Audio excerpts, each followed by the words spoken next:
The Equimar team are here in Hansholm in northern Denmark for a meeting, and it's a big meeting because at long last we have the protocols. These are the protocols, the guidelines for the industry that we've all been working on for 18 months. We're halfway through the project, and here's the project leader, David Ingram from Edinburgh University, to explain the process and why it matters. We're halfway through the project now, and we've spent a lot of time looking at the content and the scope and the format of the protocols, and we've produced a set of what we're calling high-level protocols. These are descriptive documents which describe in detail the contents and the exclusions of each of the areas that we're going to look at in detail. These documents are available on the Equimar website. They're publicly available. We would very much like people to look at them, to send us comments and feedback on them, because it's still not too late to help form and shape the final detailed protocols. The stage we're at now is that the project teams that are working on the different aspects of the protocols are starting to take the detailed work that they've been doing and to fill in the detail and to give detailed descriptions and explanations and instructions about how you do things, how you measure things, how you quantify things in the different areas of the protocols. The real idea of the protocols is to try and put together a standard approach to doing things. And that's what a protocol is. It's an agreed way of everybody getting together and doing the same thing. At the moment, we're in a situation where if you had some experimental laboratory testing done of a wave energy converter or a tidal energy converter, you'd be in a situation where two different labs did the tests. They would both do very good, very high quality tests, but they would do the tests in slightly different ways, and they would report the tests in completely different ways. That makes it very difficult to compare the results from one laboratory and the results from another laboratory.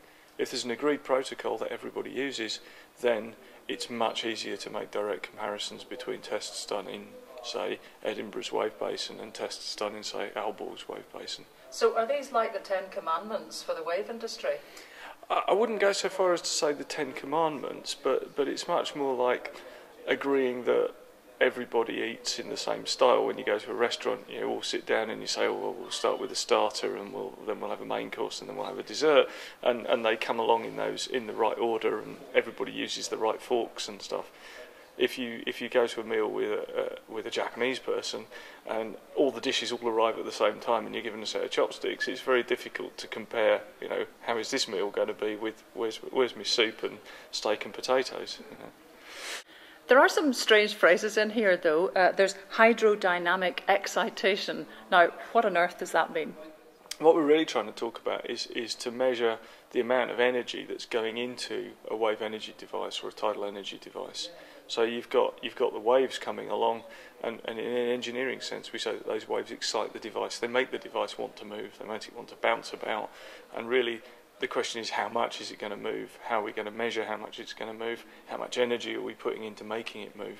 So we call that hydrodynamic excitation. Now, can't you just say to people, we need you to measure that with a ruler, and here's the limits of the ruler, go away and measure it and give us the results? Why not just have something as blunt, simple and understandable as that? The real reason that we don't want to do that is that by doing that, you've actually constrained the way that you're measuring things by current thinking. So if you say, right, okay, well, we're going to measure the excitation using a 30 centimetre ruler, you know, the old 1 foot ruler or the school ruler with the blue and white stripes on, and I come along a bit later on with a device where I need a metre ruler to do it, and we've said you shall use a 30 centimetre ruler to measure this, then we're stuck. And you've ruled out the possibility of my new device being evaluated fairly. If we just say, you shall tell us how you measured it, and measure it in using centimetres, and tell us what level of accuracy and describe the measurements that you've taken in the right way, then we leave the door open to future devices that maybe work on a very small scale or work on a very large scale without constraining them by saying you must use a 30 centimetre ruler. You also say you're testing for extreme survivability. What's that? Well, when you take a device and you put it into the water, there are a number of different cases that you need to consider. The first case that you want to consider is what we might consider the sunny day at the seaside. You know, does the device generate electricity on a nice day when there's nice wave conditions coming along? But sometimes, if you're out at sea, you get very extreme storm conditions. You might get a 1 in 200 year storm or a 1 in 500 year storm where you've got massive waves crashing about all over the place. These devices, like a small fishing boat, would get out of the way. These devices can't.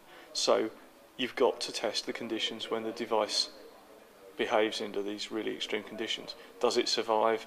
Does it do what Polaris does and just duck under the big waves and get out of the way? Does its mooring lines break and it drift off and become a hazard to shipping? There's a whole load of things that need to be tested. It's very easy to test that in the laboratory because we can generate a 200-year storm in the laboratory every 5 minutes. If you test it in the ocean, you've got to wait 200 or 300 years for a storm to come along. But some laboratories get fixated on testing that, and they say, oh, we're going to do the exciting stuff with the big waves, we're going to test design conditions, we're going to test survivability, and they forget to test the running, ordinary, everyday, what are we doing, do we generate electricity under these conditions tests. And is it economic? And is it economic, yeah. You have a list of exclusions. Now, why do you need to bother to tell people what you're not going to test for? It's very important that as well as agreeing what you are going to test, you agree what you're not going to test. And for example, at the moment we cannot test very small scale power takeoff. We can model the power takeoff systems in the laboratory, but we can't actually test them. If you test a wave power machine at 1/100th scale, you've got to try and generate a 1/100th scale electricity generator. You can't do it. They just don't scale down in the same way. Worse than that, the power that you generate with your wave power machine goes down with the cube of the scale. So if you make a 1/100th scale model, you've got 100 cubed times a smaller power. So you've got a millionth of the amount of power. So you're then dealing with milliwatts and microwatts of power generation, and you can't transmit that along electrical cables without losses. It's just impossible. The physics doesn't work. So we've said in the protocol, we don't do this. We're not going to test small-scale power takeoff. If you want to test power takeoff, it's covered by a different protocol. You do it at least a quarter scale. So it's an exclusion, but it's very important that it's written down as an exclusion. Everybody knows and understands that it is excluded. So after all this time to create some simple rules, I guess you've a lot of respect for Moses. Oh, yes, absolutely. Yeah. But I don't know that we'll be coming down the beach in our Triumph, because they don't make them anymore.